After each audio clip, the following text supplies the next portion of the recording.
Okay. All right. Hi, everyone. Welcome to Pixel Art Basics. This is just going to be an intro level workshop for people who are interested in pixel art. For those who are in the Discord server, I created a couple of pre-made assets, so y'all can mess with that. These assets will be released to the public later when the gala is over. So, sorry, for some reason, when I present the slideshow, it doesn't show the really cool title page, so we're just going to skip ahead. Hi, I'm Moa. I use they, them, or she, her pronouns. I'm going to be running this workshop today. I've worked in game development for the past 6 years, and I work with community organizing for accessible education and things like that. So I've made the pixel art assets for projects like Microsoft Make Code Arcade and a couple other indie projects. So just to emphasize, my goal as an instructor isn't to assume a position of authority, but I want to help enable everyone to find their creative voices through pixel art as a medium. And so I'm going to try to approach this through as many different lenses as I can. Even if certain things aren't relevant to everyone, I hope that introducing all of these different perspectives helps challenge and grow our sense of empathy. I want everyone to come out of this workshop with a deeper appreciation of pixel art and other artists and developers. So, we're going to move this super fast. We got a lot of stuff to cover. I'm starting the timer. Going to try to leave some time for Q&A. Gonna start with a brief introduction, what we're doing right now. Talk about why pixel art is a really great tool for creative expression and talk about how it's accessible. Tools of the trade, gonna do some live demos of some, I don't have my camera on, so you're not gonna see the hardware. But gonna show off some software so y'all can kind of see what fits ya. And then gonna hit some basics. There are a lot of really great resources out there for learning pixel art. Links to some of those resources are included in a document that I shared before. However, I want to take this time to demonstrate some techniques that might be like a little bit difficult to understand from like a 2D static image.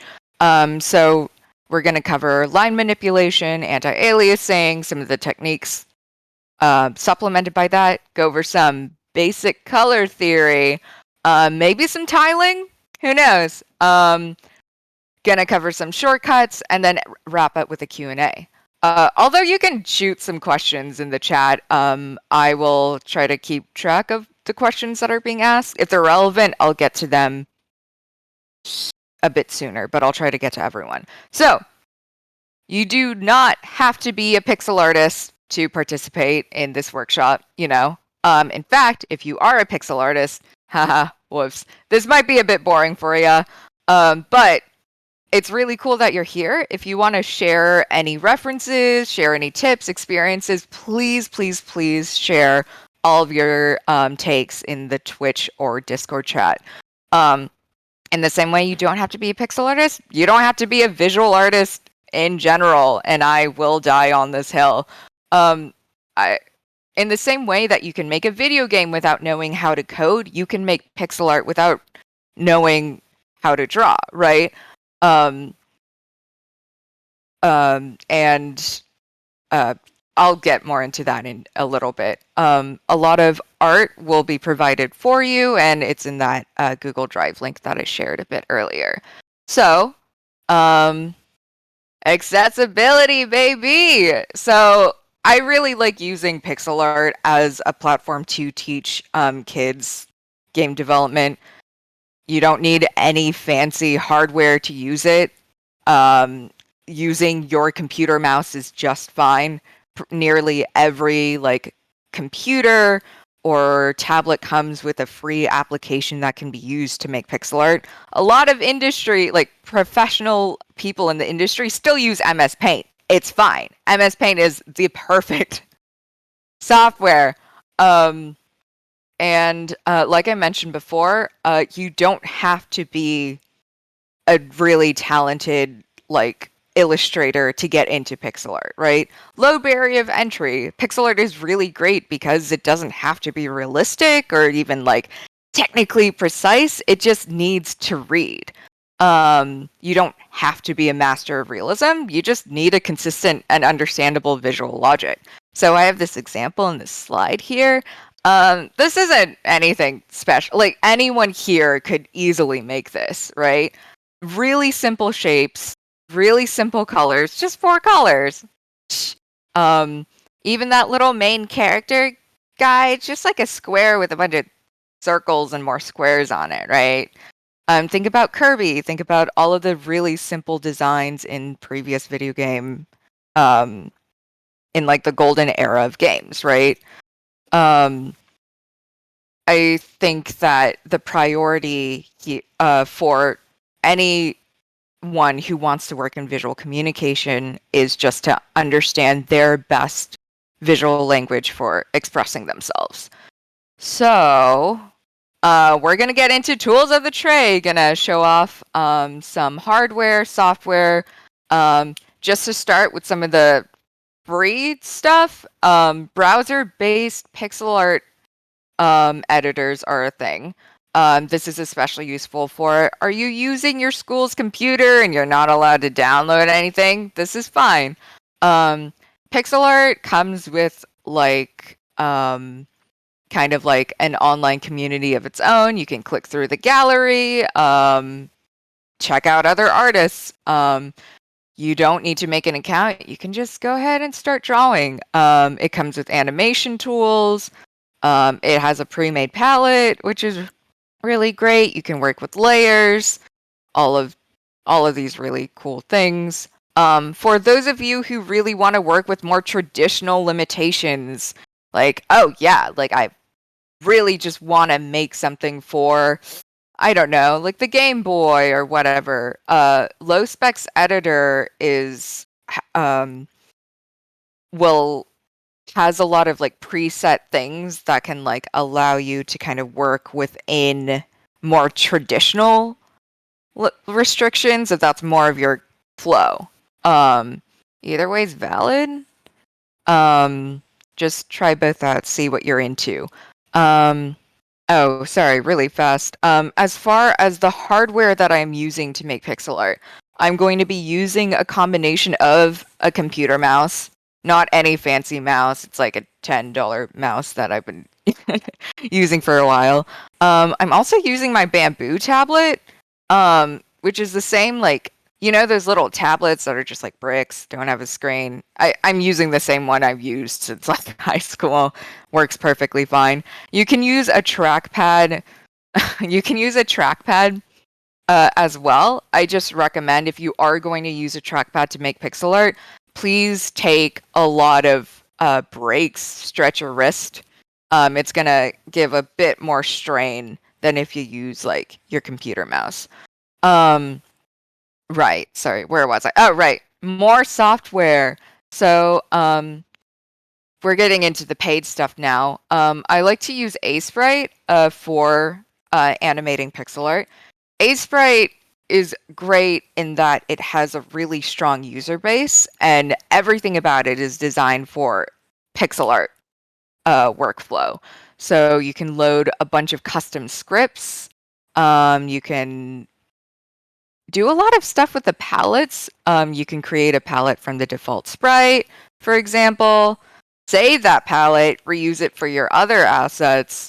Preset palettes that you can like load. And if I wanted this sprite to kind of conform to this existing palette, bam! Like I don't know if you could tell for people with color things, but it slightly changed to that palette. It also comes with a tiling feature, things like that.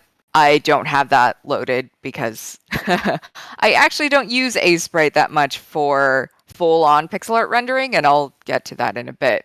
Another pixel art editor that I like to use is a program called Pixel Edit. That's like PYXL Edit. I'm using an older version because I am a creature of habit. great thing about it as a tiling software is you can just kind of go through, tile all you want, and the live tile editing feature is such a blessing, honestly. You can see as soon as I start drawing on one tile, it starts drawing on all of the other tiles that use that same thing. You can navigate your tiles here, things like that. You can also animate the tiles, which is fantastic. Like a live editor for animated tiles is like game changer. Huge. Very cool. Like I mentioned before, even though these are really great programs for making pixel art, they were designed specifically for pixel art. I actually don't really use either of those for my main workflow. I use a program called Fire Alpaca, which is not designed for pixel art at all. You can take any image editor that you're comfortable with, right, that you already own, and use it to make whatever artwork that you want. All you have to do, I don't know if you can see my cursor, but just check off that box that says anti-aliasing, and you're good to go. So, you know, GIMP, Photoshop, and any of those programs, perfect for making pixel art. I really recommend for people that are starting out, they're like, hey, what software should I use? If you are already familiar with working with an image editing software, I say go with that. I'm always game for the cheapest option personally, so work with what you have. During the demo, because I'll be kind of going through each of these different softwares during the session, if you're like, hey, actually, I like this, you know, go for that too. Nothing better than free. Yes. Okay. So, I'm unfortunately on a Mac computer, but if you are on PC, Graphic Scale is a program designed specifically for pixel art that is free and comes with a ton of features. So actually, I'm going to recommend that. It's free, it's great, it's flexible, Graphic Scale if you own a PC. Okay. Now we're going to get into some of the techniques, which is very cool. So, I have an example from my friend Imp, who is also a pixel artist. You can find him on Twitter.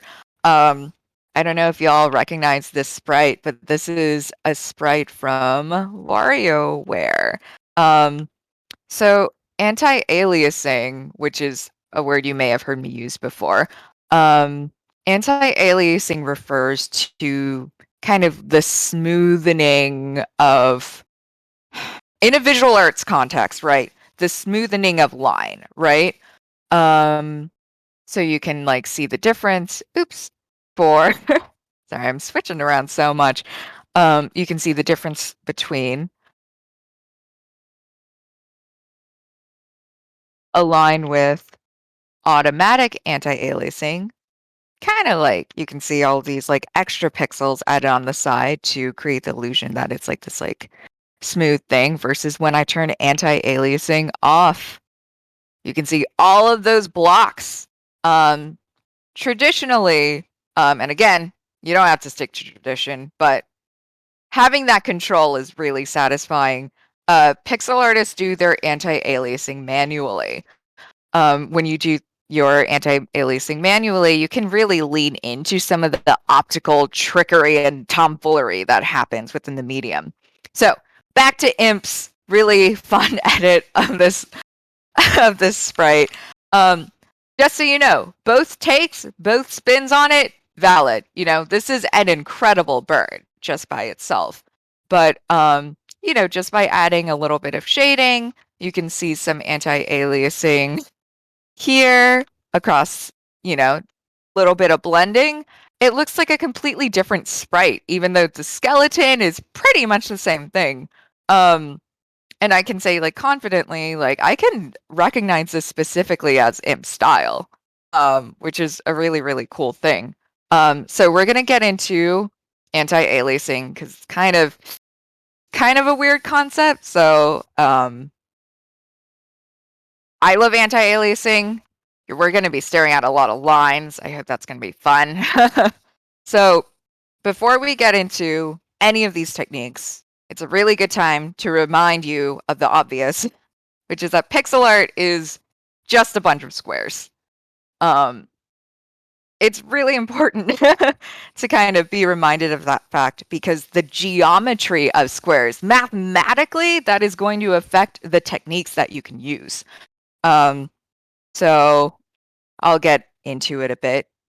Pixel art, all optical illusions. It's all tricks. You are fooling your audience into thinking, hey, maybe this isn't squares, even though it really, really is. In pixel art, the truest form of line that can exist are your horizontal lines and your straight lines. What do I mean when I say that? So just for fun, let's just, I'm going to just draw this out. So even though, in terms of like, if I was just to describe it, like this is a line, yeah, but as I kind of go into this, right, I'm going to clean this up. You can see that the logic of this one stroke, right, is actually made up of a series of smaller lines and squares. Within pixel art terms, we call these lines line segments. Every curved line is just made up of smaller horizontal and vertical lines. Yes, as Matt has stated, that's why pixel art takes so long. Yeah, it's very fun. So you can see horizontal, horizontal, straight, a straight pixel until it goes back into your vertical lines. As we zoom out, because your brains are really powerful and they're good at generalizing logics just so you can function in the real world, you can look at this as one thing, even though it's made out of many, many smaller, confusing things. Another thing to kind of like point out in regards to lines and optical trickery, I created this diagonal line, right? Which is a series of squares placed diagonally to one another. For my mathematicians in the audience,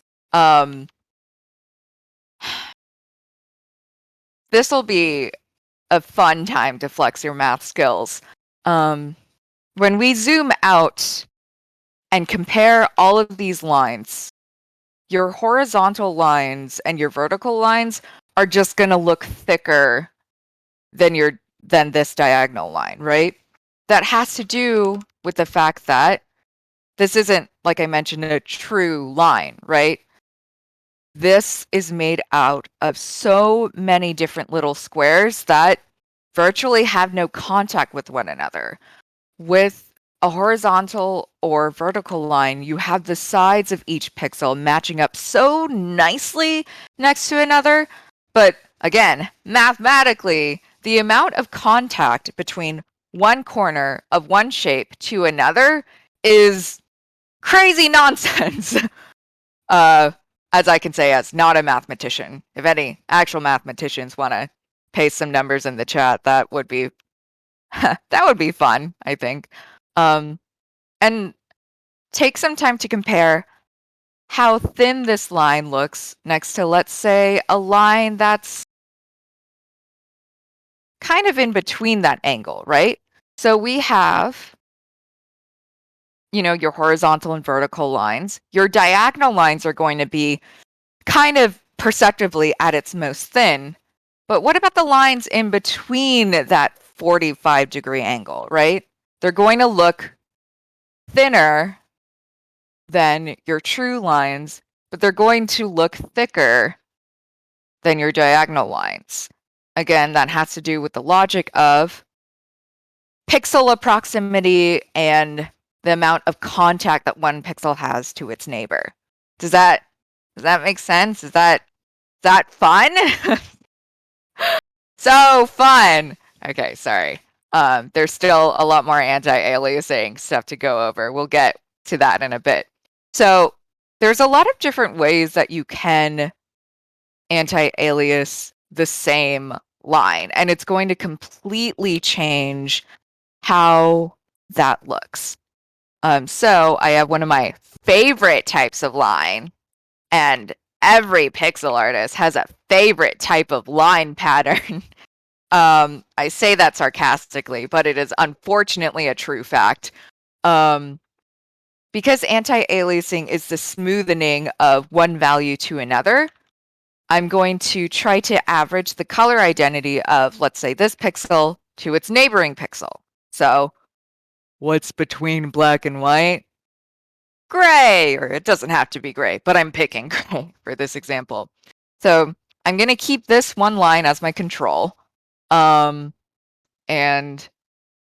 we're going to take our understanding of, hey, like pixels look the way that they do because of this like concept of they're just made out of a bunch of different lines, right? So we're going to use anti-aliasing to just provide a little bit of cushion between each line segment. By increasing the kind of amount of contact that these pixels have, I will be smoothing the transition from one edge to another. And I am going to zoom out. I'm going to be zooming in and out a lot. Sorry, y'all. You can kind of compare. Ah, yeah, this one looks a little smoother than the next one, right? Cool. And in terms of thickness, like we talked about earlier, right? Now it feels a bit more comparably thick to the other lines that you have. Kind of like managing line weight, right? When you're drawing with like a digital pen or like a pencil or pen and ink or whatever, right? Except in pixel art, line weight takes a lot longer. Gonna show you some other pixel art techniques, or anti-aliasing techniques. Again, you don't have to treat this line like it's some sacred, untouchable thing. I'm going to be almost breaking the line with this technique of anti-aliasing. But as you zoom out, again, your brain is really, really good at generalizing information, you can see. It doesn't look like it's like as broken up, right? It has the same effect as the other anti-aliasing technique, but it looks and feels like a different line, right? Because I'm using less pixels to smooth this line out. And therefore, when we're talking about line weight, how thick or thin something feels, it's a little different. We can make this line even thinner with anti-aliasing, optical illusion, trickery, nonsense, right? So I'm going to, oh my gosh, look at this. I'm going to cap the ends of each line segment.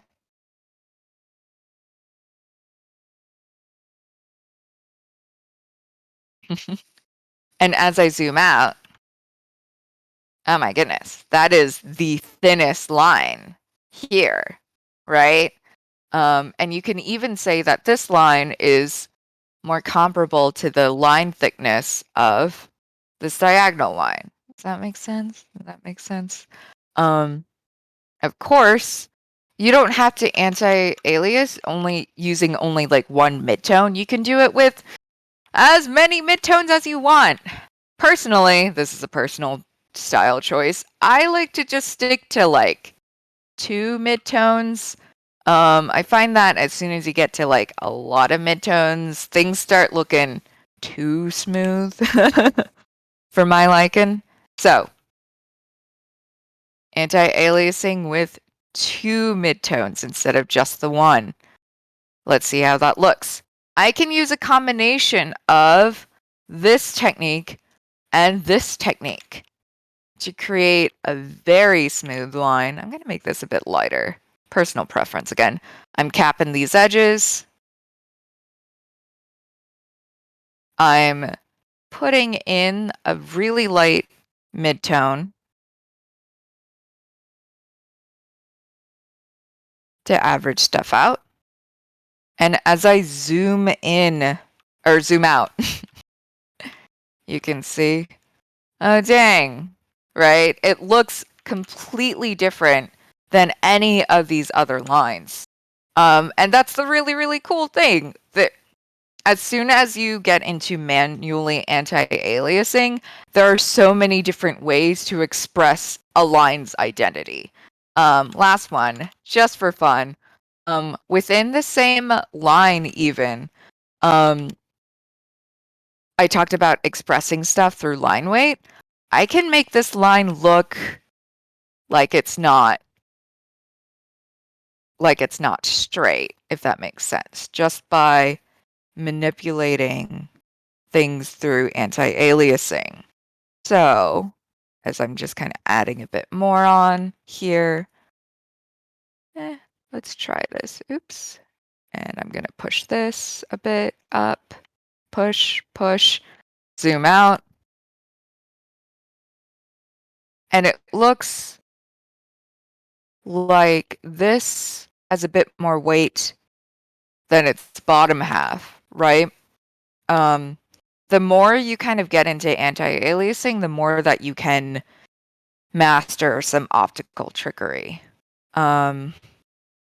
Next step of anti-aliasing, curves, right? Which we talked about aren't actually continuous lines. They're just a bunch of line segments. Let's get into some circles.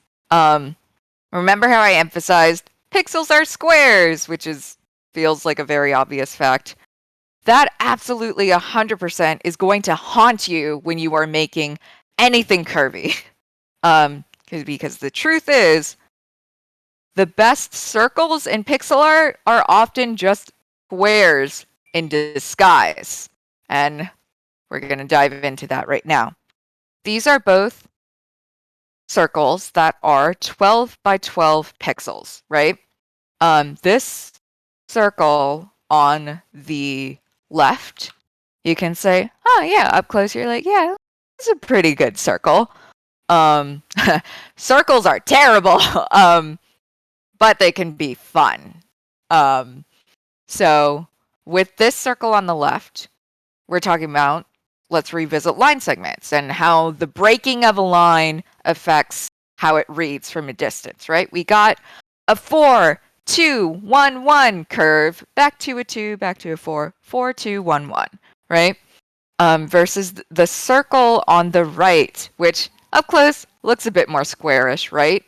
Because it has like longer line segments horizontally and vertically. We have a 6, 2, 1 pattern for this curve.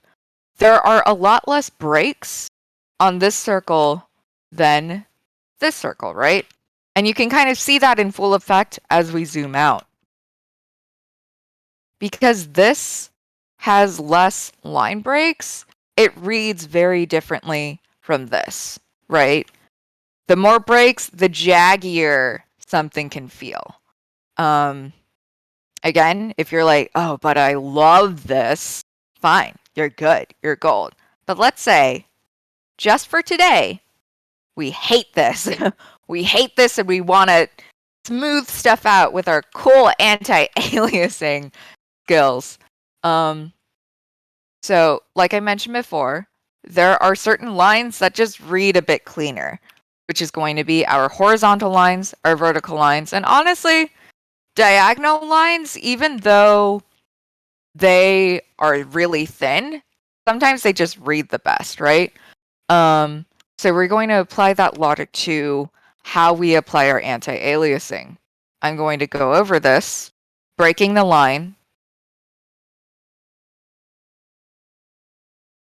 and I'm smoothing this out. I personally chose this, right? Because you can see, not only does doing this kind of break up what feels to be the amount of line segments, right? But we go from horizontal to a diagonal to a horizontal to diagonal, right? Which visually, optically, our eyes are just going to understand, that's nice. And as we zoom out, you're going to see that in full effect. Want to push the curviness even further? All right, yeah, let's say anti-alias. I'm going to add some extra pixels on the exterior. Oops.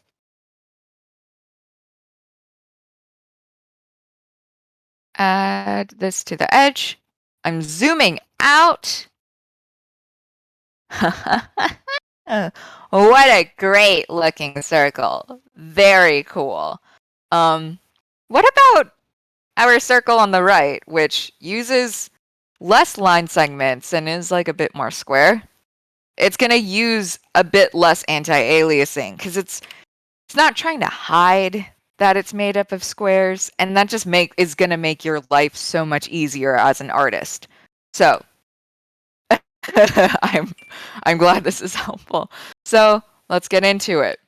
The only crime this fake circle is really committing is maybe these curves could use a little help, right? Check this out. I'm just gonna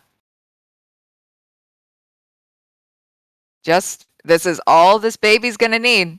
Just on the inside, I'm just gonna make these points of the curve give it a little help, right? And this makes sense because of what we were talking about. These are the points where this part of the circle is going to feel the thinnest. And as I zoom out, oh my gosh, what? Incredible. That's all it took. That's all it took. Square circles for the win, y'all. Like, and as I zoom in a little bit, you can see the difference between these two. Now watch what happens as I take, and this is just to show you the amount of pixels and the amount of space one technique is using over the other. If you're a super economical person, right, you're going to be like, oh yeah, like I love this right circle. I love the fact that it doesn't use as much effort, right? But the one on the left has, like a really soft feel. Again, neither of them is more right than the other. It's all up to style and it's all up to preference. Anyway, how we feeling? We feeling good? Sick? Okay. Remember, best circles are squares. Best circles are squares. I'm going to start moving on. Okay, cool. Let's use some of these anti-aliasing techniques in something a little different. Let's try using that in some... Nice, yes. Okay, great. Let's use some anti-aliasing in our animation. So, please do colors now. Yeah, no, we'll get to colors. I just want to show you another context in which anti-aliasing is really cool. So we're going to cover a technique in animation known as subpixeling. Subpixeling, again, pixels are just optical trickery. They're tiny squares, the smallest unit available on your screen, right? Subpixeling is trying to create the illusion that something is moving less than a square. So in this subpixeling stinky. Very true. Very good fact. You can see some subpixeling happen within stuff like the brim of this person's hat or in the other parts of the hat. Maybe it's just the hat. So for those of you who are experienced in animation, the principles of animation are pretty universal, right? Squash and stretch and all of that, follow through, whatever. Sorry, all respect to animation as a medium, I'm just not as well versed in it. universal, right? Subpixeling is fun because it's something that is very unique to this medium. Think about how smears work in larger scale works, right? To communicate fast motion within a really small amount of time. Subpixeling is like micro smears within like seconds of time, if that makes sense. So you can kind of see how things get like kind of mushy looking. Maybe this one isn't the best example. But instead of it being like using something, smudging something up to convey like a large range of motion fast, you're conveying really small movements in a really small range. So let's go. I'm going to keep this really, really simple so we can get to our Q&A and do some color and hot takes on tiling. This is the same sprite. We're just going to do like a really, really simple animation. It's not going to be like, let's say I just want this character to like nod its head a little bit. Yeah. And we're done. Honestly, if you're working on a game jam or you're solo deving or whatever, and you're like, yeah, this is what I want, this is good enough, judgment-free zone, you're good to go. But let's say we have a lot of time and we want to use these cool anti-aliasing techniques that we just learned. Oh, thank you. I really like this character too. We're going to use our cool anti-aliasing techniques that we just learned to make stuff look a bit smoother. So think of this like, this is like a keyframe, right? And our subpixeling is going to be kind of used kind of an in-between. Just so y'all know, Gate Kid, who is in the chat, is one of the most talented pixeler animators. Please check out his work. He can show you anti-aliasing and subpixeling probably better in the context of animation, but you got me, so sorry. Anyway, check out his work.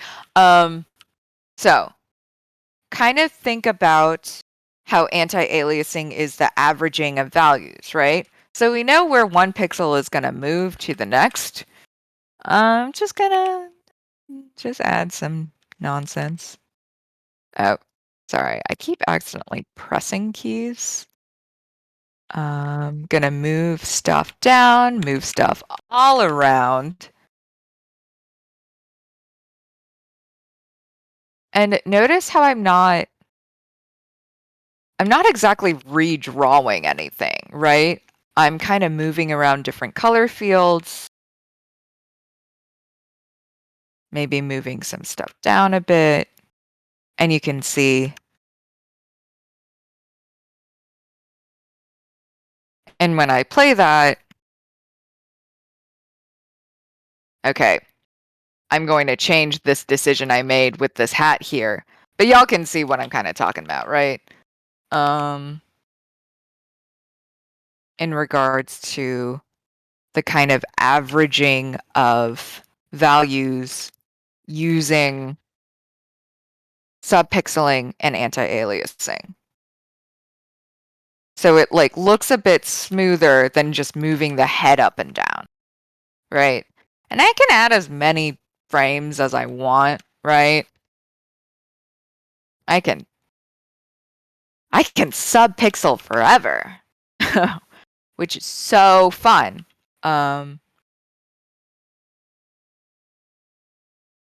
So I'm almost like taking these keys here that I drew.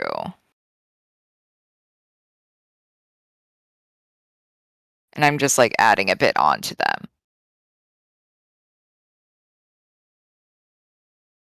Again, if we had more than 15 minutes left, I would manipulate the head, make it look more 3D. But even simple touches like this for if you're on a budget, you're trying to move stuff fast, even this simple animation looks a lot more complex than it is. Cool? Cool? Cool? Good turnout? Good turnout? Okay. Nice, nice, nice. Let's get into color. So this is not something you have to like limit yourself to, but I know when I'm making pixel art, I like to stay within color limits, and I like to pre-make all of my palettes. You can see this in all of my works, right? I have my palette, and I just work from this palette until the piece is done. Sometimes I add a color or two, but for the most part, I try to stick within these limitations. For me, because I only have like 2 brain cells, I like keeping my color count low. There are really great artists out there that can juggle like hundreds of color really fluently, and they are strong people. But you can do a lot with just 24 colors, things like that. So, color theory. You don't have to know color theory. This is going to be kind of like a really fast, dirty palette building exercise for people that are like, I don't really, color theory is kind of weird for me. For my experienced artists in the chat, you're probably good on color theory. But this is like a fun way to kind of navigate building a color palette. So I'm going to take, let's say, I'm going to take one shade. I'm going to choose this dark green. And I'm going to choose a highlight. And choose pink. So this would be like an accent color I'm like, oh, super psyched about. This is, take some time to consider where these colors' identities exist on the color wheel. So this green, right? Actually, yeah, this green exists somewhere around here, right? On the color wheel. And it's this pink, right? Exists somewhere around here. This is going to be super important for the next couple of steps. So what we're going to do, we're going to try to just work our way around this wheel. You can do this a many number of ways. We're going to hue shift, which is we're going to just hop around 1, 2, bam, to reach point A to point B. So we're going to take the cool route. Ha ha ha. I call it the cool route because it uses cool colors. Cool, like literally temperature-wise, blue, green, purple are considered cooler colors generally, right? So I'm going to start from this green, move a bit towards blue. I'm desaturating, right? Because when we desaturate stuff, it makes things feel lighter. The more saturated something is, the more pigment there is, right? So it feels a bit denser. Gonna move towards my purples now. Move a bit up, keeping it a bit desaturated. And here we go. I'm gonna change this a bit. Bam.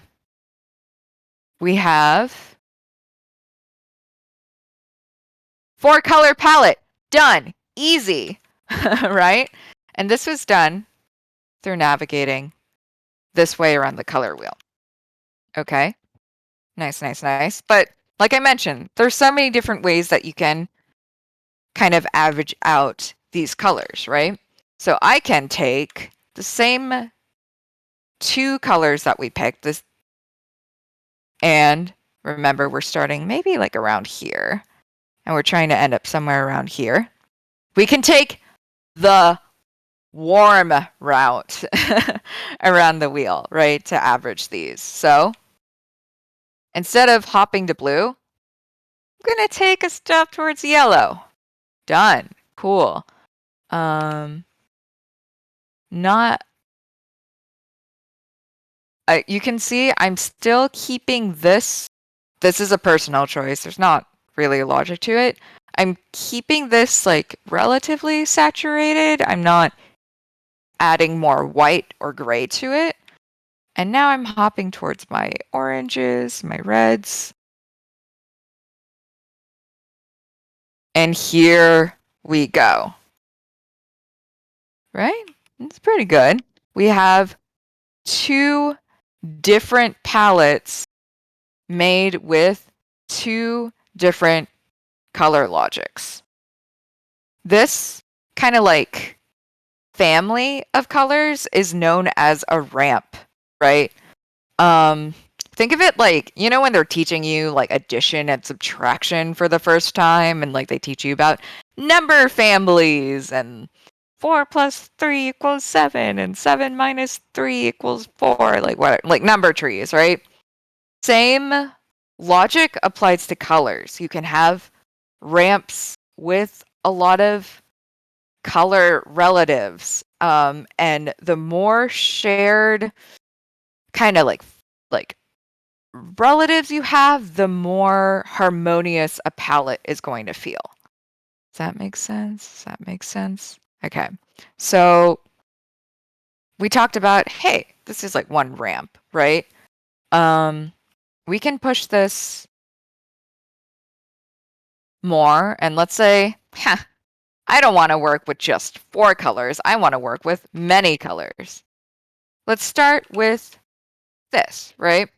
I'm going to pick random accent colors I want to work with. So I can, yeah, I'm just going to pick yellow. Why not? Let's just make this all like primaries, right? We got a blue, we got a red, we got a yellow.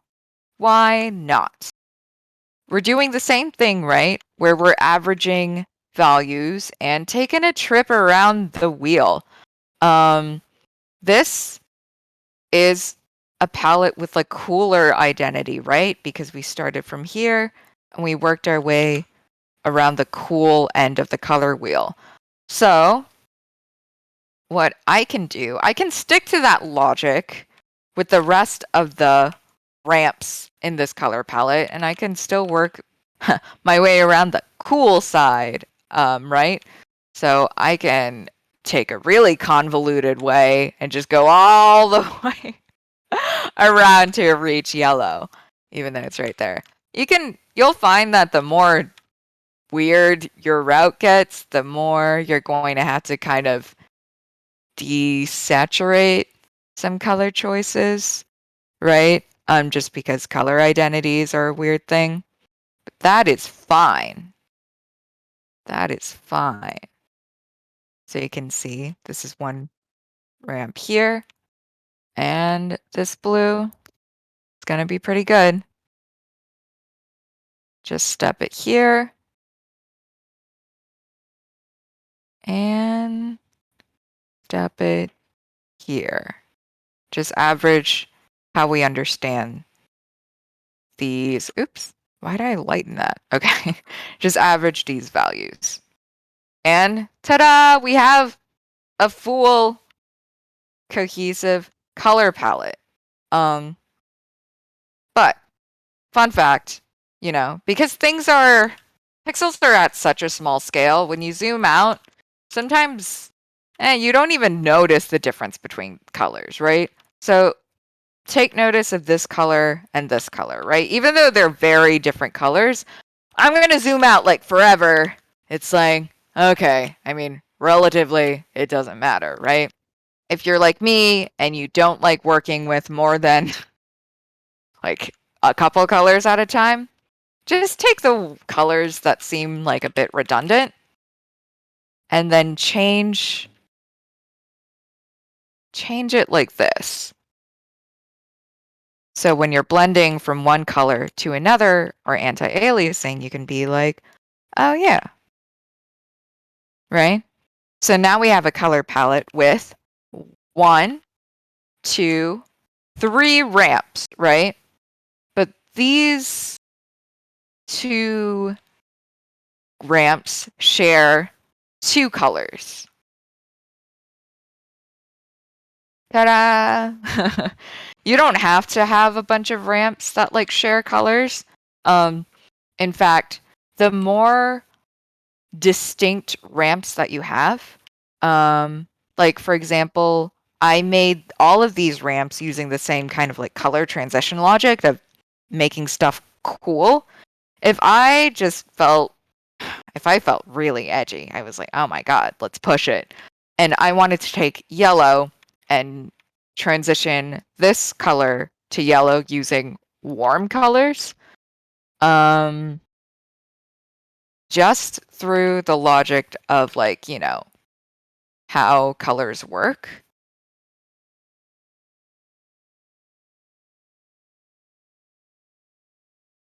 Right, so let's.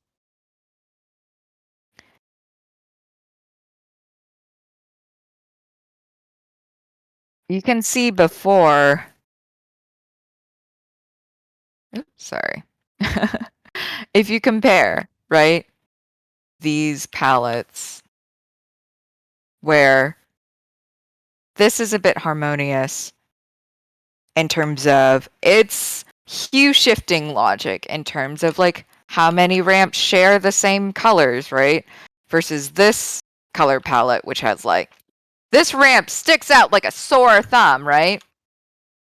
This can be like a really strong accent for something in the foreground, or if you're making a game and you're building assets, like this would be the kind of color ramp or color logic I would use for something that's like, hey, look over here. that makes sense? That makes sense? Cool. Are we loving this? Okay. I like colors, so I'm loving this. Okay. Fun. Let's get into tiling super fast. Like crazy fast. And I will never comprehend how people can pre-make color palettes before drawing. I personally can't understand people who improvise like magic and make stuff look good. People who are great at improvising, I'm like, yo, infinite respect for you. I am not that person. All right. Really fast. Let's get into some tiling logic. I'm just gonna hit upon some conceptual beats rather than we might not have time. I want to make sure people have time for questions. So composing a good tile set, there are some fundamental rules, right? For my visual artists and illustrators, you already know some of these rules, right? When you're thinking about stuff in the far background or things that shouldn't be in focus, you should use color sets with low amounts of contrast, you know? So, and also color sets that are a bit more monochromatic. That's the word. So let's say, sorry, let's use this color palette that we just built just for fun. Okay, we're talking about like, oh yeah, monochromatic stuff. Let's go. So I'm going to try to use something. This is my far background. Actually, I want to use this color. Again, moving through this as fast as I can.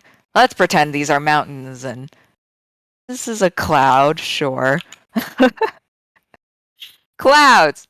Low contrast, low information, so it doesn't really detract from stuff in the foreground. Foreground, we get to be a little edgier with colors, right? Again, have a consistent visual logic. Let's say things with collision will have darker outlines. And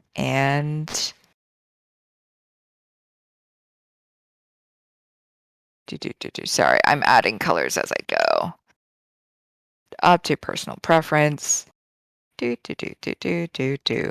Right, things in the foreground get to be a bit edgier, get to have a bit more drama to them. Let's pretend this is a tree. Okay, this is fine. But let's say this is a tree I want special focus on, so I'm going to use that. Remember that like ramp that like kind of like stuck out a bit? That's how you know this is like a more special tree or whatever. When we talk about tiles, if you are using a tile program, it makes your life so much easier. I hate having an easy life. So I actually like to make a lot of my tiles manually. if that makes sense, and then import them into like a tile editor to clean them up. That's because like making a good tile set is a lot of math, and it's a lot about it's a lot about patterns, right? Think about for my composers in the audience, right? When you're making like a good loop, something that can detract from like a really nice loop is having, I don't know, like a really obnoxious accent at the beginning of your bar, right? Like, could you imagine if at the beginning of each bar you had some like, like something signifying very obviously and very blatantly, this is where the loop starts. You know, that's not a good loop. That's not good fluidity. For my animators, think about the best visual loops, right? Have a lot of fluid motion that you use circular logic to kind of mask when something starts and when something ends. Tiles are the same thing. With tiles, right? Let's make some 16 by 16 tiles. 16 by 16 tiles, let's pretend. If I just made like a really, really obvious, haha, I'm scared of the grid, and I'm going to show very obviously when this pixel tile is going to start or end, right? As I copy and paste this is going to haunt you forever, right? As I zoom out, I can be like, oh yeah, this is where the tile starts, you know? That's obnoxious. You don't want that. A good tile, right? Like all good pixel art uses trickery to kind of mask the fact that it's a bunch of squares, you know? Kind of want to hide it. I'm sorry. I'm going to continue building upon like this example tile set we're doing, but my time is sort of up, I believe. Does anyone have any questions about pixel art that I can answer super fast? Any questions?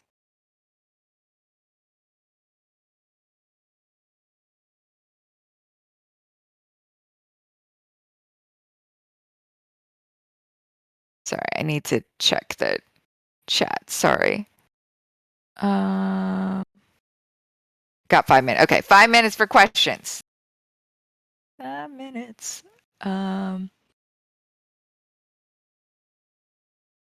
Let's see.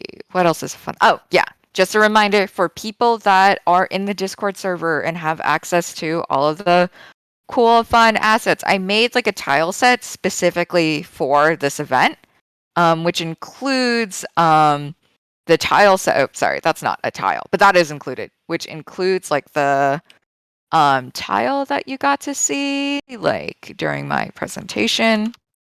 So y'all can use this for whatever you want. You get free permission to use this for anything. And it also comes with, ta-da, like a little sprite with a little turnaround and different skin tones. And you can edit it however you want.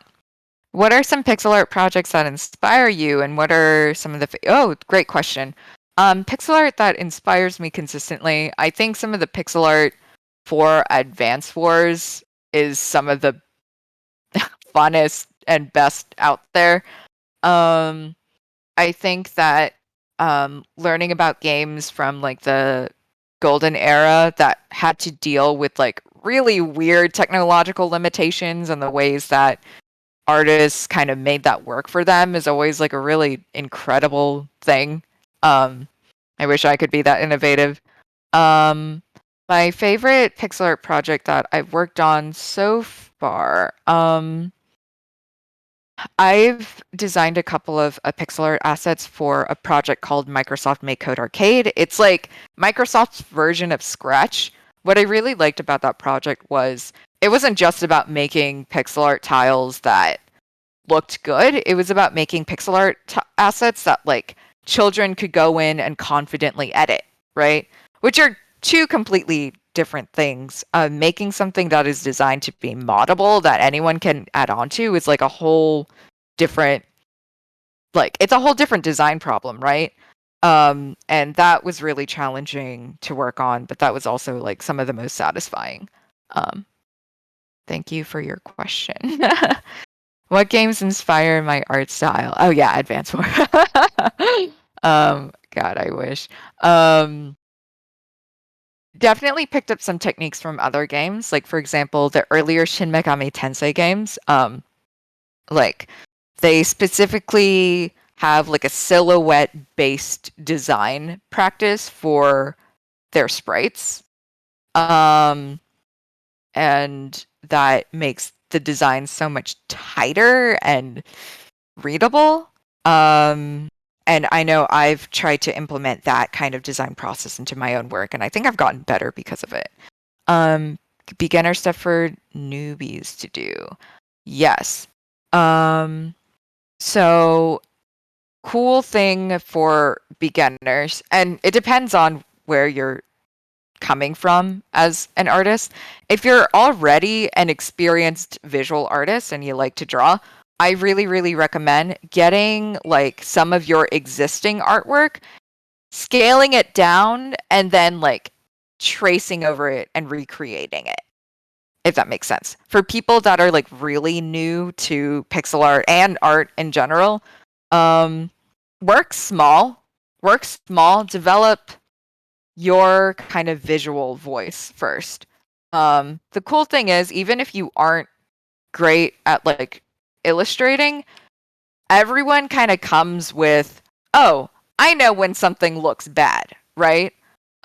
So for people who are coming from that kind of like place, work with silhouette building, right?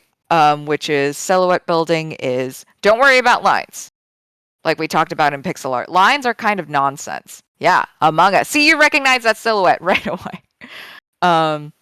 What I can do is just build like, oh yeah, that looks vaguely like a person, you know?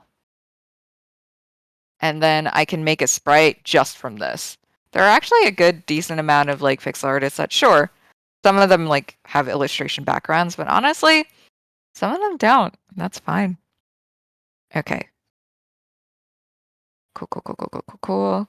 All right.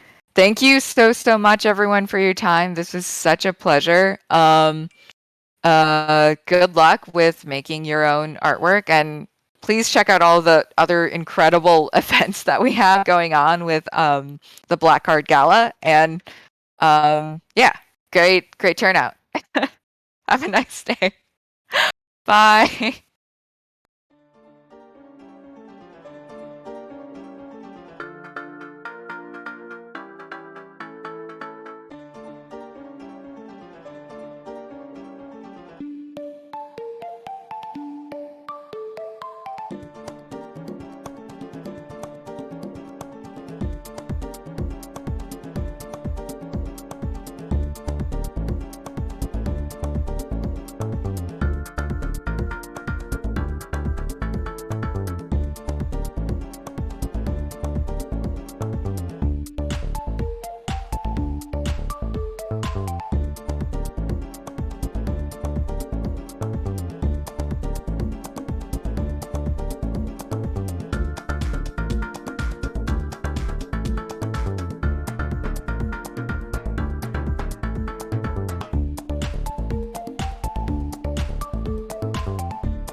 Hello! Hello, everybody! Hello! I'm Onsta. I'm a VTuber. I draw things, and I have a a Cosmic Kiryu problem. Hello, everybody! I have a hold up. Let me just pull this up real quick. I have a very big Cosmic Kiryu problem. Hi, everybody! Ah, hello! Yay! Oh my goodness, I'm very happy to be here. I'm very happy to be here. Um, oh, oh, is everything okay? Oh, thank you. Oh my gosh, thank you, everyone. Oh, did screen black out? Is everything okay? Hold on. Oh, okay, there we go. We might have to be a little ginger with how Discord shares things. Okay, okay, we're good. Don't worry, everyone, we're good. Um, but yeah. Hello, it's nice to meet all of you. Hello. Um, we're gonna be drawn today. I don't know what we're gonna be drawing. We're gonna be drawing something. Oh no, does it keep blacking out? Oh no. Discord, be kind. Be kind to me, Discord. Let's see. Maybe we should change the quality a bit. Maybe that'll help. Let's try doing it this way. Yeah, let's try doing it this way. Maybe this'll help. Hopefully this helps. Is it dropping frames? No, don't you dare drop frames on me, Discord. No, thank you. Thank you so much though. I love space. I'm a space themed VTuber. Because I love space and I love purple, which means if I love purple, it means that well, I guess I'm just cosigned to space. Um yeah, I lowered the frame rate, so hopefully this should be all right. Hopefully. It's better now. Dope. Dope. Thank y'all. Thank y'all. I'm trying to keep an eye on all the chats going on, but yeah, yeah, yeah, yeah. It's good to see all of you. It's good to see all of you. Um, oh, I should also make sure I tweet that we're going. We're going. One moment. Oh, thank you so much for the follow. Thank you. Thank you. Let me check to see. Galactic Guts, thank you so much. Thank you. Oh my goodness. Sonic, no. Kiryu, no. Onsta, yeah. Yeah. Oh my god. This is lovely. This is so lovely. Oh, Choodles, thank you for the follow! Yay! Oh my god. Listen, purple might be the best color. It might just be the best color. Oh, Pure Tears, thank you for the follow as well. Thank you, everyone. Yeah, oh no, I love Sonic. I love VV Contrast and Smile Web. Thank you. Thank you. Let me show you how much I love Sonic. It's a bit of a problem. So I've loved Sonic ever since I was like a little kid. We're talking about like 2 or so. Um and it is a little bit of a problem. Let me I've drawn a lot of Sonic. I love that little blue guy so much. Oh, Halcyon Key, thank you! Thank you, everyone! Thank you! You're too kind! Thank you! Gosh, where's my Sonic the Hedgehogs when I need him? Where's my Sonics? Where's my sweet, beautiful boy?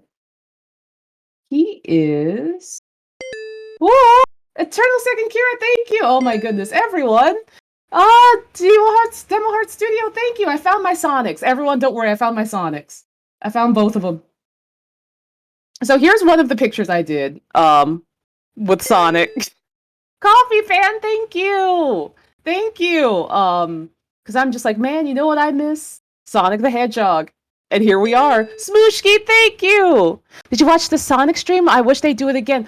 The 30th anniversary Sonic stream? Oh my god, I screamed. I screamed. I wept during the orchestra. It was a lot. It was a problem. Ah! This was literally so cute when I saw it. So good. Thank you. Oh, Smidgen and Keiko Chip. Thank you. There's another one. There's a sequel to this too. That Psy didn't open because Psy is it's a little silly. Oh, thank you, Sandy Sharks. Oh my goodness. Thank you, everyone. Thank you. You can't hear it, but my follow alerts are Sonic noises. They're like the Sonic goalpost noise. So it's just like bing every time someone does a little follow, and it's listen, I know what I like, and it's Sonic. It's Sonic. Love that guy. Let's see, where did the sequel to this picture go? It should be right over here. Well, that's CMYK. Let's see if that works out. Oh, thank you, Majartsi. Hello. Here we go. So we have the start and finish. We have start and finish of Sonics. So here's one, and then here's the finish. I love painting sceneries as well. I lived in Japan for around a year. And when I was there, I took so many photos. So many photos, because everything does not look real over in Japan. And I started utilizing them in my illustrations, and here we are. They help enable me.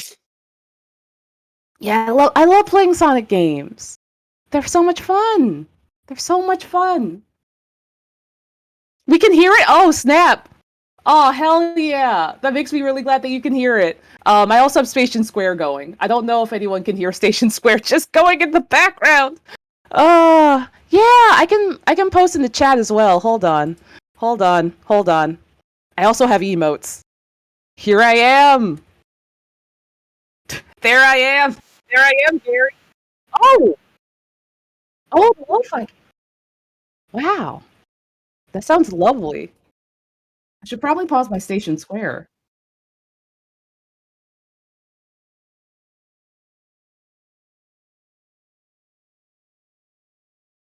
There we go.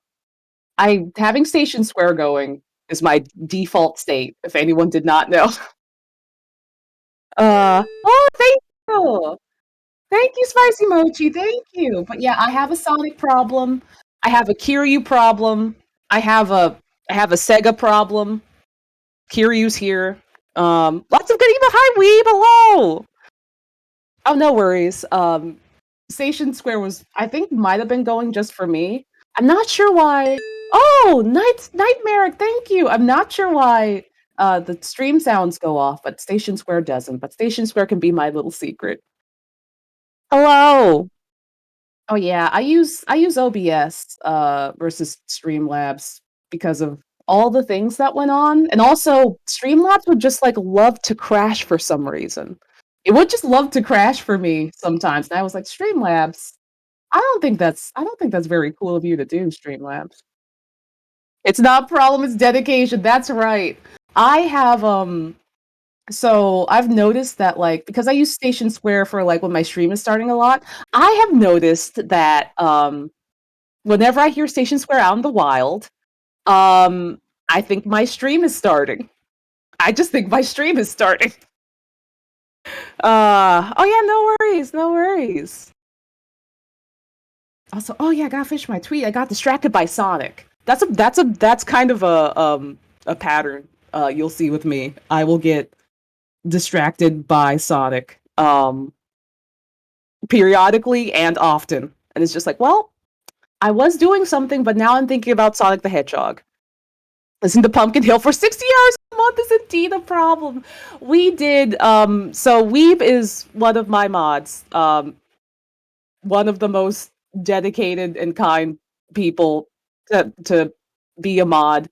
And he has put up with me playing Station Square for 60 hours straight in October. Because I couldn't stop thinking about Knuckles, and it was the month.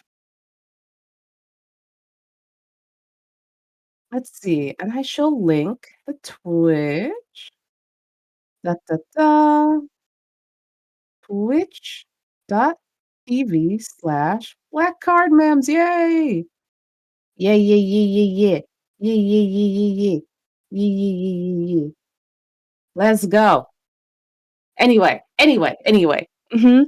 I really like Sonic. It's a little bit of a problem. I really like Sonic. But yeah, we're gonna oh no, don't say Mystic Ruins. Don't say Mystic Ruins.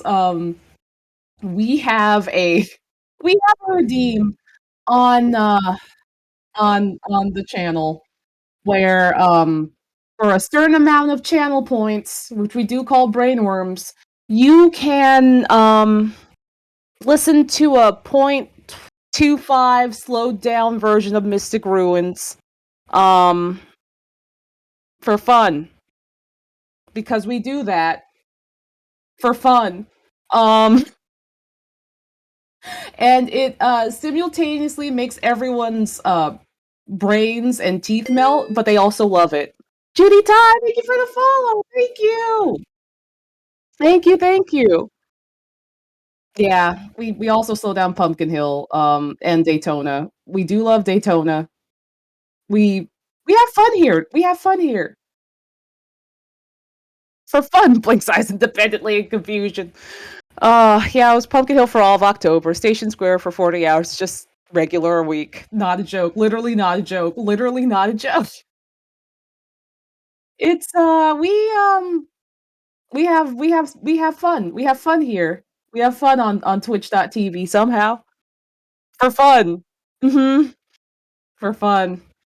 For fun. Also we surprised there is a new emote. I did make a new emote last night. It is Dread. It is Dread. New emote full of dread. Or when the slow music comes on. But yeah, if anyone has any art questions, or any VTuber questions, I'd be happy to answer them. I'll try to keep an eye out on all the chats. Um, I have a lot of windows open, and I'm trying my best. I'm trying my best. There we go. Also, thank you, Christopher Waverson, and I hope you have a good stream. Thank you for when the bones get crunchy. Mm-hmm. Done it. Oh, we played a lot of Bakamitai too. We love Kiryu. I know I said I've had a Yakuza problem, but I've been playing through Kiwami 2 recently, and it really is a problem. That man looks too good. Oh, I like how the hand moves in accordance to what you're drawing. It's a nice touch. Yeah, it's really neat. So this is an independent app called SpudTuber. It basically gives you like a tablet and like a little hand that like maps out to where you're drawing on the screen. And it's really neat because like then it's just like I'm just drawing at my Cintiq in real life.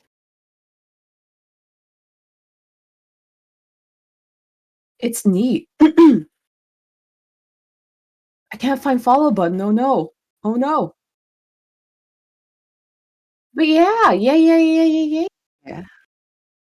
Oh, thank you, I'm famous, thank you! So for my model, I did the art for it, and, ARS Studios did the rigging for it, and they did a really good job. They did a really good Sell! Sell! Sell! What the heck? What the heck? Thank you for the 5 gift subs! Oh my goodness! Sell! Sell, how dare you! Oh, Almost got a sub, and Neb Crazy got a sub. Oh my goodness, I missed the first 2 or first 3, but thank you, Sel! Oh my goodness. I'm going to scream. I'm going to scream, Sel, how dare you? Oh my goodness. Does it work with VC Face? It does, actually. If you get, well, SpudTuber doesn't. Um, well, actually, you can run SpudTuber, separate of VC Face on the PC, so that works fine.